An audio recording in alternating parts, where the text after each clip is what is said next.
a recruiter looks at a resume for like 9 seconds. So put your resume in front of a friend and for 9 seconds, do the countdown and say, all right, what did you see? And make sure they're seeing something that draws their attention.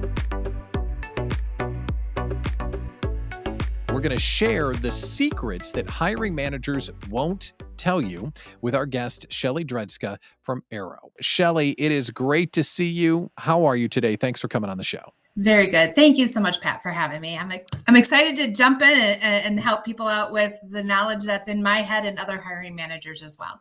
Well, think about that. The opportunity to go inside a hiring manager's head and hear the secrets that they won't tell you. I want to start here.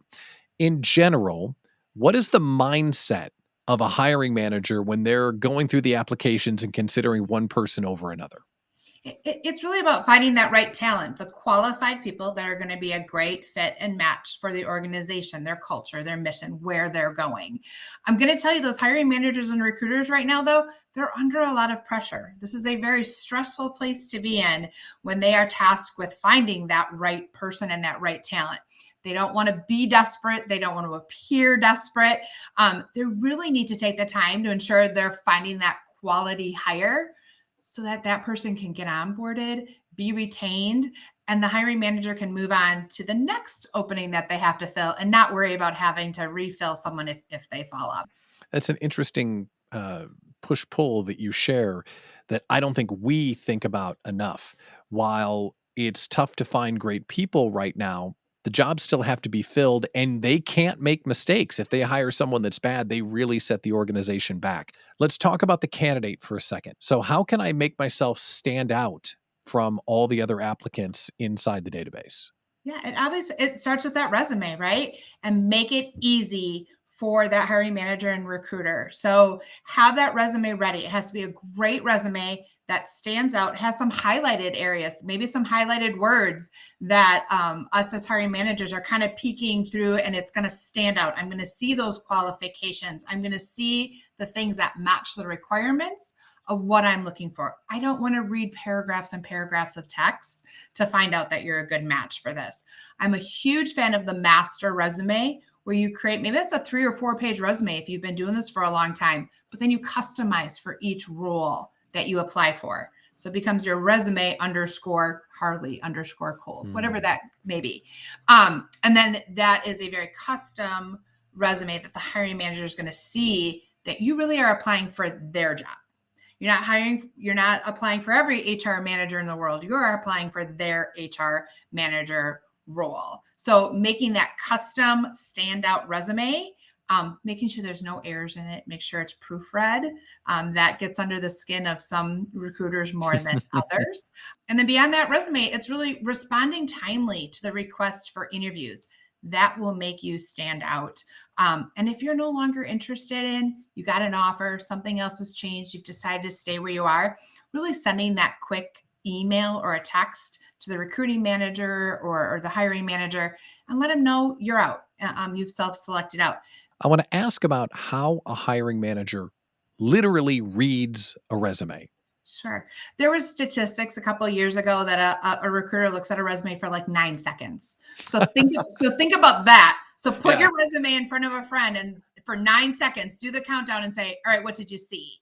And make sure they're seeing something that draws their attention. Now, I'm going to tell you, in this market, hopefully the recruiters and hiring managers are spending, at least 12 seconds on that resume to see if that's a match. So it's matching those qualifications to the role. So back to that point of that custom resume, they're looking for those skills. Maybe it's an education. I mean, if an education is required, they're going down to that section and making sure you check that box for that education, or maybe that certification if it's a technical role. So again, it comes down to those keywords. The next thing they're going to look at is that job history. It used to be, I would say, again, a few years back, if you were considered a job hopper, which meant it's changed over the years. It used to be, back in the day, if you didn't stay somewhere for 5 to 10 years, you could have been considered a job hopper. Now you maybe see, every 2 to 3 years is kind of more of a norm.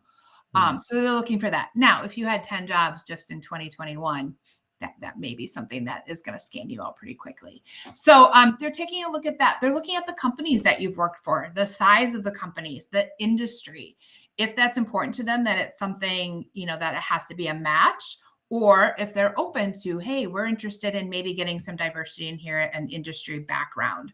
And then they're making their notes along the way of maybe some questions that they have that they'll add to the interview process. So that's kind of the way they'd work through that resume. I'm curious about applying for something that you're not 100% qualified for. So when you're looking through a resume, let's say a 10 out of 10 checkboxes is a instant interview, right?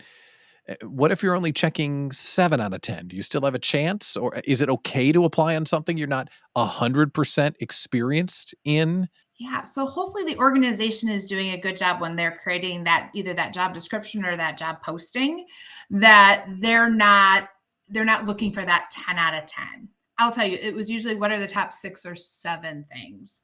So they really know. They may put that wish list out there of what those 10 top things are.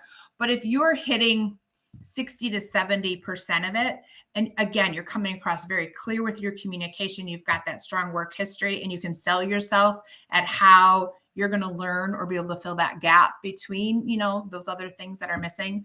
I think you should be applying nowadays for those roles. All right. So if we get through the consideration stage of going through the resume, we get onto the interviewing portion. So what are hiring managers expecting out of candidates in the interview stage? Okay. This first one is really simple and people laugh, but if you talk to other recruiters, this is what they're banging their head against the wall with right now. Answer the phone and show up. It's very frustrating right now. People apply for jobs. We schedule a phone screen with you, or we schedule an interview, and then poof, you're gone. So, hey, you're just gonna be ahead of the crowd just by answering your phone and showing up to the interview. Beyond that, okay, that's a simple, right? 50% is showing up, right? Be prepared. Do your homework. Connect with past and present employees at the organization. Go on LinkedIn. Check out who you have for first connections there. Ask them, what's it like to work there? What's it like to work in this department? What are great things to know about it? Where are they going?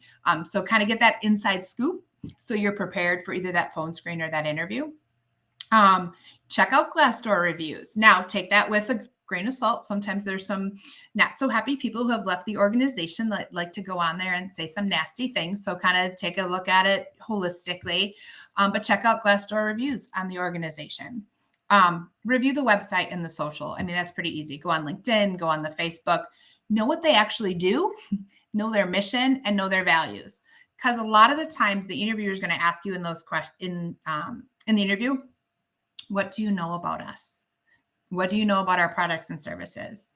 And you can shoot yourself in the foot pretty quickly when you're like, I don't know, or you give the wrong answer. So those are things. So be prepared.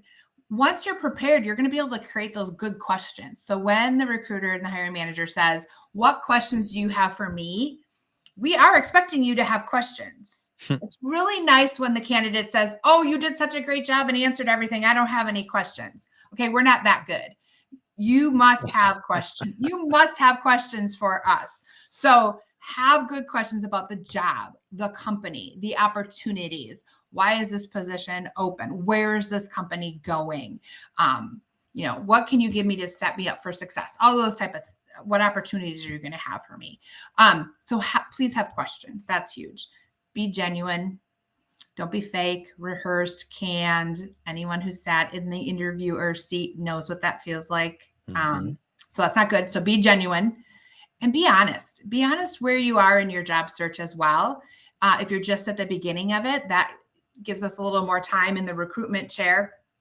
If you're towards the end of it, let us know. Because if we fall in love with you and we start moving you down the path, and all of a sudden we call you and you're like, oh, I accepted an offer.